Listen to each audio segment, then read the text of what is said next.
नमस्कार बंधुगण बंधु माने आपण मानकु आज ज्योतिष कार्यक्रम को स्वागत।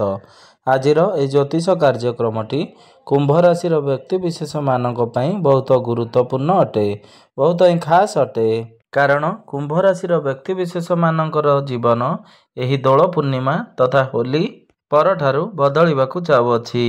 कारण दीर्घ 27 वर्ष परे ग्रह नक्षत्र मानकर चलन रे गोटे बहुत बड़ परिवर्तन हेबा पई जाउअछि, जहा द्वारा एमानकर जीवन रे चालुथिबा समस्त दुख कष्ट एवं समस्यार अंत हेबा पई जाउअछि एवं पुणी थरे तांको जीवन रे खुशी फेरिबाकू जाउअछि। एही दोल पूर्णिमा एवं संक्रांति दिन सूर्य तांकर निजर राशि परिवर्तन करिवे। ता सहित मार्च मास 29 तारिख दिन न्यायर देवता तथा कर्मफलदाता शनिदेव निजर राशि परिवर्तन करिवे एवं दीर्घ 2.5 वर्ष परे शनि निजर राशि परिवर्तन करुछंती। तेबे बंधु माने आपनक जीवन उपरे एहार प्रभाव कौन रहिबो आजिर ए भिडियो रे आमे माने विस्तार भाबरे आलोचना करिबा। एही दोल पूर्णिमा तथा होली पर्व परठारु आपनकर जीवन रे कौन सब परिवर्तन हेबो।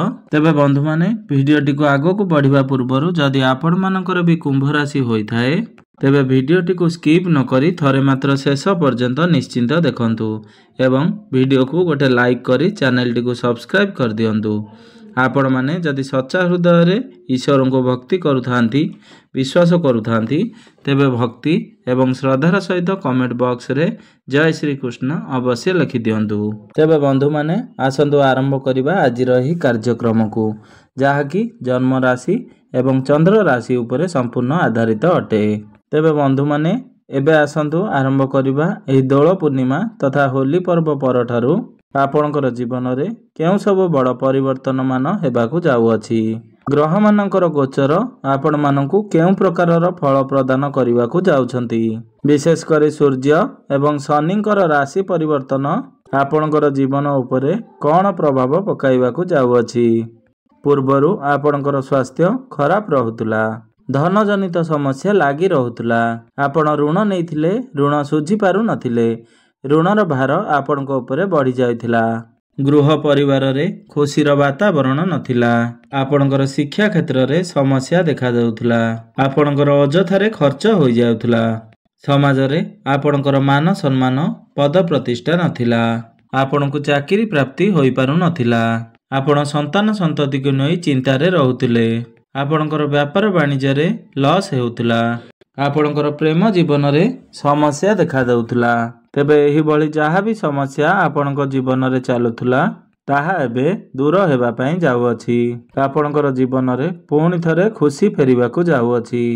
एही दोल पूर्णिमा तथा होली पर्व थारु आपणकर जीवन रे नूतन सूर्य उदय हेबा पई जाउअछि। तेबे बंधु माने सर्वप्रथमे आसंतु जानि नेबा एही कुंभ राशि रो व्यक्ति विशेष मानक पई नवग्रहंकर स्थिति एही दोल पूर्णिमा तथा होली परर समय किपरि रहिबाकू जाउअछि। सूर्य एवं शनि आपणकर प्रथम भावरे विराजमान अछंती। राहु शुक्र एवं बुध आपणकर द्वितीय भावरे विराजमान अछंती। देवगुरु बृहस्पति आपणक कुंडलीर चतुर्थ भावरे विराजमान अछंती एवं मंगल आपणकर पंचम भावरे विराजमान अछंती। केतु आपणकर अष्टम भावरे विराजमान अछंती। विशेष करी आपणक राशि रे राहु एवं शुक्र एकत्र थिबारु निश्चिंत भावरे आपणकर जीवन रे समस्या देखिबाकू पाउथिबे। सूर्य एवं शनि एकत्र थिबारु आपणक जीवन रे निश्चिंत भावरे समस्या देखिबाकू पाउथिबे।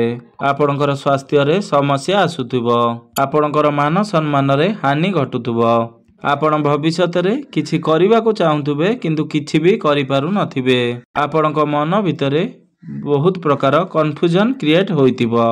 विशेष करी कुंभ राशि रो व्यक्ति विशेष माने तांको शरीर रे किछि ना किछि समस्या देखिबाकू पाउथिबे।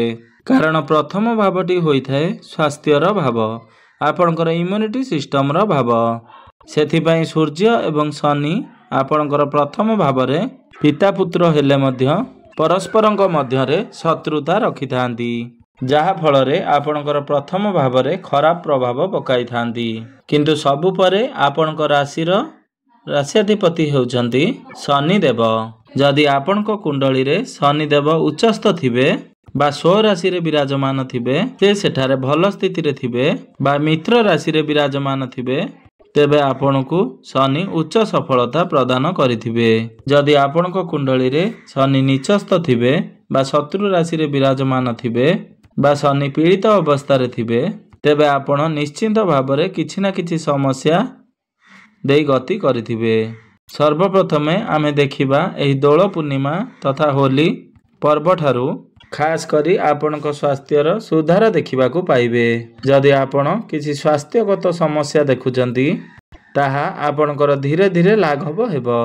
ଆପଣଙ୍କୁ ସମସ୍ତ ସ୍ୱାସ୍ଥ୍ୟ ସମସ୍ୟାରୁ ମୁକ୍ତି ମିଳିଯିବ। ଆପଣ ନିଜର ଭବିଷ୍ୟତ ପାଇଁ କାମ କରିବାକୁ ଆରମ୍ଭ କରିବେ। ନିଜର କ୍ୟାରିୟରକୁ ଆଗକୁ ବଢ଼ାଇବା ପାଇଁ ଆପଣ ଚେଷ୍ଟା କରିବେ। ଆପଣ ଆପଣଙ୍କର ଖାଦ୍ୟ ପାନୀୟକୁ ନେଇ ଦାୟିତ୍ୱବାନ ହୋଇଯିବେ। ଏହି ମାର୍ଚ୍ଚ ମାସ 29 ତାରିଖ ଦିନ ଶନି ଆପଣଙ୍କର ଦ୍ୱିତୀୟ ଭାବକୁ ଆସିବେ ଏବଂ ଦେବଗୁରୁ ବୃହସ୍ପତିଙ୍କର ଗୃହରେ ରହିବେ। କୁଣ୍ଡଳୀର ଦ୍ୱିତୀୟ ଭାବଟି ହୋଇଥାଏ ଧନର ଭାବ, ଆପଣଙ୍କର କୁଟୁମ୍ବର ଭାବ। ଯଦି ଆମେ ଆପଣଙ୍କର ଆର୍ଥିକ ସମସ୍ୟା ବିଷୟରେ ଦେଖିବା, ତେବେ ବର୍ତ୍ତମାନ ଆପଣ ଯେଉଁ ଧନଜନିତ ସମସ୍ୟାରେ ପଡ଼ି ରହିଛନ୍ତି ବା ଆର୍ଥିକ ସମସ୍ୟାରେ ପଡ଼ିଯାଇଛନ୍ତି, ତାହା ଆପଣଙ୍କର ଦୂର ହୋଇଯିବ। ଆପଣଙ୍କୁ ବହୁତ ଗୁଡ଼ିଏ ସ୍ରୋତରୁ ଧନ ପ୍ରାପ୍ତି ହେବ। ଏବେ ଯେଉଁ ଆପଣଙ୍କର ଜମା ହୋଇଥିବା ପୁଞ୍ଜିରେ ଗ୍ରୋଥ ଦେଖିବା ପାଇଁ ପାଇବେ। ଆପଣଙ୍କର ଫାଇନାନ୍ସିଆଲ ଗ୍ରୋଥ ହେବ। ଆପଣ ଟଙ୍କା କିଛି ସଞ୍ଚୟ କରିପାରିବେ। ପୂର୍ବରୁ ଅଟକି ରହିଥିବା ଧନ ଆପଣଙ୍କୁ ପ୍ରାପ୍ତି ହେବ। ଆପଣଙ୍କର ଚତୁର୍ଥ ଭାବରେ ଦେବଗୁରୁ ବୃହସ୍ପତି ବିରାଜମାନ ଅଛନ୍ତି। ଏହାର ଅର୍ଥ ହେଉଛି ଆପଣଙ୍କର ଭୌତିକ ସୁଖ ସୁବିଧାରେ ଆପଣଙ୍କୁ ପ୍ରାପ୍ତି ହେବ। ଆପଣ ଗାଡ଼ି ମଟର କିମ୍ବା ପ୍ରପର୍ଟି ଇତ୍ୟାଦି କିଣାକିଣି ପାଇଁ ଆପଣ ମନ ବଳାଇ ପାରନ୍ତି। ଆପଣ ନୂତନ ଗୃହ ମଧ୍ୟ ନିର୍ମାଣ କରିବା ପାଇଁ ଭାବି ପାରନ୍ତି ଏବଂ ଆପଣ ତିଆରି ମଧ୍ୟ କରିପାରନ୍ତି। ଆପଣ ଆପଣଙ୍କର ଗୃହକୁ କିଛି ଜିନିଷ କିଣିକି ଆଣିପାରନ୍ତି। ଆପଣ କୌଣସି ଇଲେକ୍ଟ୍ରୋନିକ୍ସ ଜିନିଷ କିଣିକି ଆଣିପାରନ୍ତି। ଏହି ଦୋଳ ପୂର୍ଣ୍ଣିମା ତଥା ହୋଲି ପରଠାରୁ ଆପଣ ଆପଣଙ୍କର ମାଆଙ୍କର ସ୍ୱାସ୍ଥ୍ୟରେ ଉନ୍ନତି ଦେଖିବା ପାଇଁ ପାଇବେ। ଆପଣଙ୍କୁ ଆପଣଙ୍କର ମାଆଙ୍କର ସୁଖ ପ୍ରାପ୍ତି ହେବ। ଯଦି ଆମେ କର୍ମକ୍ଷେତ୍ର, ଚାକିରି କିମ୍ବା ବ୍ୟବସାୟକୁ ଯଦି ଆମେ ଦେଖିବା, ତେବେ ଆପଣଙ୍କର ଦଶମ ଭାବର ସ୍ୱାମୀ ହେଉଛନ୍ତି ମଙ୍ଗଳ ଦେବ। ମଙ୍ଗଳ ଆପଣଙ୍କର ପଞ୍ଚମ ଭାବରେ ବିରାଜମାନ କରିଛନ୍ତି। ତେଣୁକରି ଆପଣ ଦେଖିବେ ଆପଣଙ୍କର ଚାକିରିରେ ଏବଂ ବ୍ୟବସାୟରେ ପୂର୍ବରୁ ଯଦି ଆପଣଙ୍କର କିଛି ସମସ୍ୟା ଚାଲୁଥିଲା, ତାହା ଆପଣଙ୍କର ଧୀରେ ଧୀରେ ଦୂର ହୋଇଯିବ। ବିଶେଷ ଭାବରେ ଏହି ମାର୍ଚ୍ଚ ମାସ 29 ତାରିଖ ପରେ ଆପଣ ଆପଣଙ୍କର କର୍ମକ୍ଷେତ୍ରରେ କିଛି ନା କିଛି ପରିବର୍ତ୍ତନ ଦେଖିବା ପାଇଁ ପାଇବେ। ଯେଉଁମାନେ କୌଣସି କାମଧନ୍ଦା ନ କରୁଥିଲେ ବା ଚାକିରିର ସନ୍ଧାନରେ ରହିଥିଲେ, ସେମାନଙ୍କୁ ଚାକିରି ପ୍ରାପ୍ତ ହେବାର ସମ୍ଭାବନା ବନୁଅଛି। ଆପଣ ଆପଣଙ୍କର କାର୍ଯ୍ୟକ୍ଷେତ୍ରରେ ସକାରାତ୍ମକ ପରିବର୍ତ୍ତନ ଦେଖିବେ। ଆପଣଙ୍କର ଚାକିରିରେ ପ୍ରମୋସନ୍ ହୋଇପାରେ ବା ପଦୋନ୍ନତି ହୋଇପାରେ। ଆପଣଙ୍କର ଦରମାରେ ବୃଦ୍ଧି ହୋଇପାରେ। ଆପଣଙ୍କର ବଦଳି ମଧ୍ୟ ହୋଇପାରେ। ଆପଣଙ୍କର ଚାକିରିର ପୋଷ୍ଟରେ ପରିବର୍ତ୍ତନ ହୋଇପାରେ। ଆପଣଙ୍କୁ କୌଣସି MNC କମ୍ପାନୀରୁ ଜବ୍ ଅଫର ଆସିପାରେ। ଆପଣଙ୍କର ଉଚ୍ଚ ଅଧିକାରୀଙ୍କ ସହିତ ଘନିଷ୍ଠତା ବଢ଼ିବ। ସମାଜରେ ଆପଣଙ୍କର ମାନ ସମ୍ମାନ ପଦ ପ୍ରତିଷ୍ଠା ବଢ଼ିବ। ଯେଉଁ ବ୍ୟକ୍ତି ବିଶେଷମାନେ ବ୍ୟାପାର ବାଣିଜ୍ୟ କରୁଛନ୍ତି, ସେମାନଙ୍କର ଧନ ଆମଦାନୀ ମଧ୍ୟ ବଢ଼ିଯିବ। ଆପଣଙ୍କର ଡେଲି ଇନକମ୍ରେ ଗ୍ରୋଥ ହେବ। ଏହି ସମୟରେ ଆପଣ କୌଣସି ନୂତନ ବ୍ୟାପାର ମଧ୍ୟ ଆରମ୍ଭ କରିପାରନ୍ତି। ବର୍ତ୍ତମାନ ଆପଣଙ୍କର ବ୍ୟାପାର ବାଣିଜ୍ୟରେ ଯେଉଁ ଖରାପ ସମୟ ଚାଲୁଅଛି ବା ଯାହା ବି କିଛି ଲସ୍ ହେଉଅଛି, ତାହା ସବୁ ଦୂର ହୋଇଯିବ। ଆପଣଙ୍କର ବ୍ୟାପାର ବାଣିଜ୍ୟରେ ସକାରାତ୍ମକ ପରିବର୍ତ୍ତନ ଆସିବ। ଆପଣଙ୍କର କଷ୍ଟମର ବଢ଼ିବେ। ଆପଣଙ୍କର ଇନକମ୍ରେ ଗ୍ରୋଥ ଦେଖିବା ପାଇଁ ମିଳିବ। ଆପଣଙ୍କର ଅଟକି ରହିଥିବା ସମସ୍ତ କାର୍ଯ୍ୟ ମଧ୍ୟ ପୁଣି ଥରେ ଚାଲୁ ହେବା ପାଇଁ ଲାଗିବ। ଯଦି ଆମେ ଆପଣଙ୍କର ବୈବାହିକ ଜୀବନ ତଥା ପ୍ରେମ ସମ୍ପର୍କକୁ ଦେଖିବା, ଆପଣଙ୍କର ପ୍ରେମର ଭାବରେ ମଙ୍ଗଳ ବିରାଜମାନ ଅଛନ୍ତି ଏବଂ ଏପ୍ରିଲ ମାସ 3 ତାରିଖ ପର୍ଯ୍ୟନ୍ତ ମଙ୍ଗଳ ଆପଣଙ୍କର ପଞ୍ଚମ ଭାବରେ ହିଁ ବିରାଜମାନ ରହିବେ। ତେବେ ଆପଣଙ୍କ ପାର୍ଟନରଙ୍କ ମଧ୍ୟରେ ଟିକେ କ୍ରୋଧ ଦେଖାଦେଇପାରେ। ଜିଦ୍ଦିପଣ ଭଳି ସମସ୍ୟା ଦେଖାଦେଇପାରେ। କିନ୍ତୁ ପୂର୍ବରୁ ଯେଉଁ ଦୂରତା ରହିଥିଲା, ତାହା ଧୀରେ ଧୀରେ କମିଯିବ। ଯେଉଁମାନଙ୍କର ବ୍ରେକଅପ୍ ହୋଇଯାଇଥିଲା ବା କଥାବାର୍ତ୍ତା ବନ୍ଦ ହୋଇଯାଇଥିଲା, ସେମାନଙ୍କର ପୁଣି ଥରେ କଥାବାର୍ତ୍ତା ହୋଇପାରେ। ପ୍ୟାଚଅପ୍ ହେବାର ସମ୍ଭାବନା ବନୁଅଛି। ଆପଣ ଆପଣଙ୍କର ସାଥୀଙ୍କ ସହିତ ଅଧିକ ସମୟ ଅତିବାହିତ କରିବେ। ଆପଣଙ୍କୁ ଭ୍ରମଣ ସୁଖ ପ୍ରାପ୍ତି ହେବ। ଆପଣ ଆପଣଙ୍କର ପ୍ରେମ ସମ୍ପର୍କକୁ ବିବାହର ରୂପ ଦେଇପାରନ୍ତି। ଯଦି ଆମେ ଦାମ୍ପତ୍ୟ ଜୀବନକୁ ଦେଖିବା ତେବେ ଆପଣଙ୍କର ସପ୍ତମ ଭାବର ସ୍ୱାମୀ ହେଉଛନ୍ତି ସୂର୍ଯ୍ୟ, ଯିଏ ଆପଣଙ୍କର ଦ୍ୱିତୀୟ ଭାବକୁ ଚଳନ କରିବେ। ଆପଣଙ୍କର ବୈବାହିକ ଜୀବନରେ ଯେଉଁ ଖରାପ ସ୍ଥିତି ଚାଲୁଅଛି ତାହା ଆପଣଙ୍କର ଦୂର ହୋଇଯିବ। ସ୍ୱାମୀ ସ୍ତ୍ରୀଙ୍କ ମଧ୍ୟରେ ପ୍ରେମ, ରୋମାନ୍ସ, ବିଶେଷ ଭାବରେ ଆପଣ ଦୁଇ ଜଣଙ୍କ ମଧ୍ୟରେ ଅଣ୍ଡରଷ୍ଟାଣ୍ଡିଂ ଠିକ୍ ରହିବ। ଆପଣ ଦୁଇ ଜଣ ମିଶି କିଛି ଫ୍ୟାମିଲି ପ୍ଲାନିଂ କରିପାରନ୍ତି। ଯେଉଁ ଦମ୍ପତିମାନେ ଦୀର୍ଘ ଦିନ ଧରି ସନ୍ତାନର କାମନା କରୁଥିଲେ ସେମାନଙ୍କୁ ସନ୍ତାନ ସୁଖ ମଧ୍ୟ ପ୍ରାପ୍ତି ହୋଇପାରେ। ଆପଣଙ୍କର ଗୃହ ପରିବାରରେ ହସ ଖୁସିର ମାହୋଲ ଦେଖିବା ପାଇଁ ମିଳିବ। ଆପଣ ଆପଣଙ୍କର ସାଥୀଙ୍କ ସହିତ କିଛି ଯାତ୍ରା ମଧ୍ୟ କରିପାରନ୍ତି। ଦୂର ଯାତ୍ରା ହେଉ ଅଥବା ପାଖକୁ ହେଉ, ଆପଣ କିଛି ନା କିଛି ଯାତ୍ରା ଅବଶ୍ୟ କରିପାରିବେ। ଆପଣ କୌଣସି ଧାର୍ମିକ ସ୍ଥାନକୁ ଯାତ୍ରା ମଧ୍ୟ କରିପାରନ୍ତି। ଆପଣ ଯଦି ପାରିବାରିକ ସ୍ଥିତିକୁ ଦେଖିବା ତା ସହିତ ଆପଣଙ୍କର ପରିବାରରେ ଖୁସି ଫେରିଆସିବ।